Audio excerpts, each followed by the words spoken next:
Hello, everyone. Welcome to the Washington Council videos. This is Luke Davis from Seattle Pacific University. Hope you all are doing well. I know it's been a wild year for all of us. Know y'all have a lot to catch up on, so just wanted to start with a couple different basic slides for you and talk through some of the changes for SPO and some of the things we're looking forward to for this next year. If you're unfamiliar with SPO, this again is just a little about who we are in general. A small private school in Queen Anne, Washington. Average classroom size about 21 students. As we kind of look at some of the updates for this year, we're fortunate for a couple of things. For one, we're very excited to be returning back to an all in-person campus this year with vaccines and everything like that. Very excited to have that be our option for this upcoming fall. As we look at some of our majors, we're continuing on what we started last year is limited enrollment majors, where almost all of our majors, aside from the ones listed there, are actually all open admission. So that means above a 2.0 GPA, and students are able to choose those majors directly enter into those programs there as well. Continuing on to do mentorships and partnerships too. Some of our top programs continue to be business, computer science, nursing, pre-med, and psychology. Also, we're seeing some of the rises in our programs like social justice, eco-theology, some of those more unique programs as well. Besides that, there's a couple different things I wanted to highlight as far as how we're navigating student support systems, especially with this current year. Whether that's our Smart Start website, where it kind of puts together all of our resources, especially for our current students. But even as we're looking at supporting our incoming students, we're still doing some of these things as far as specific undocumented support. We're doing things like space, we're hoping to have it both virtual and in person this year, as opposed to just virtual like we did last year. Our access program for students from traditionally underrepresented backgrounds. Very excited to hopefully do a live in-person event there. And then just some of our fall class stats. Again, this last year, we actually were a little bit higher than just 51% students from traditionally underrepresented backgrounds in our incoming class too.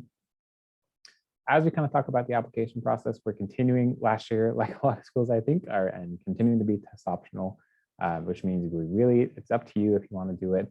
We're both on the Common App and on our SPO specific application. And really just for those students, all they need to do is submit those transcripts in that application and they're good to go as far as being reviewed. We are still looking at academic ability, are still looking at writing ability, but also looking at some of those things that kind of come around mission fit. So how are the students staying engaged? What are they up to outside of the classroom?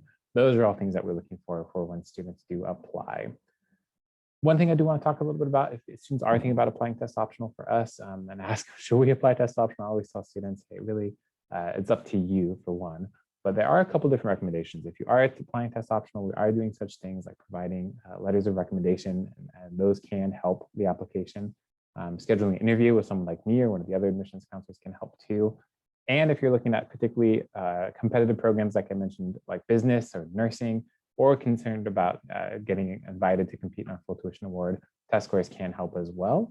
But we did make sure to provide GPA-only pathways for all of those programs too. So there are still GPA-only pathways, but a test score, if you're kind of in the averages or above those averages of what you see there, test scores can still help.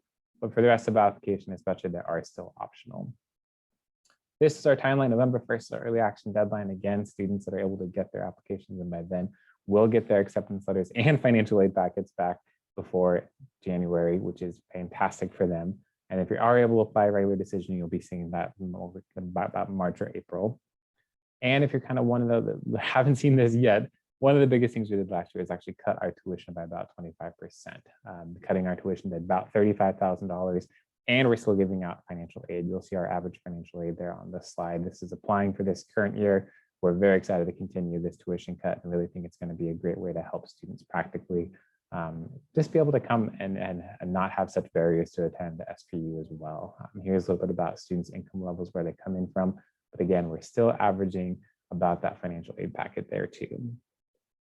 These are our last year scholarships. Just for context, we are kind of retooling these a little bit for this upcoming year. If you're looking at fall 22, so know that these might change a little bit.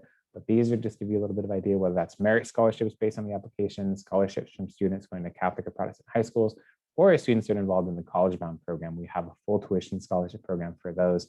If you've been involved in the College Bound program and meet either of those GPA or SAT criteria for full tuition coverage, which is fantastic for those students. And then lastly, we are back hosting visits and hosting info sessions and all those types of things.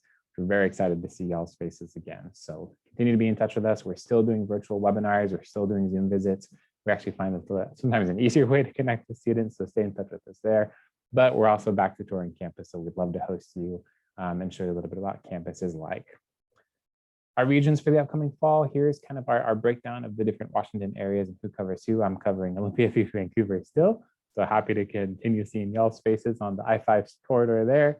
But again, these are your counselors. We'll leave the site up for a second to make sure that you can get those, but happy to reach out to those. And we are still trying to figure out some travel. So you'll probably see some of us, if we haven't already, reaching out to you to do some in-person travel or do coffee appointments in different regions to connect with students as well. With that, again, hope you're doing well. I hope this video comes at a great time for y'all. We know it's been a wild year. We continue to want to help support you throughout the whole process. So don't hesitate to reach out for us if there's any questions that we can help with throughout this year. Otherwise, thank you so much for watching and hope to talk to you soon. Bye.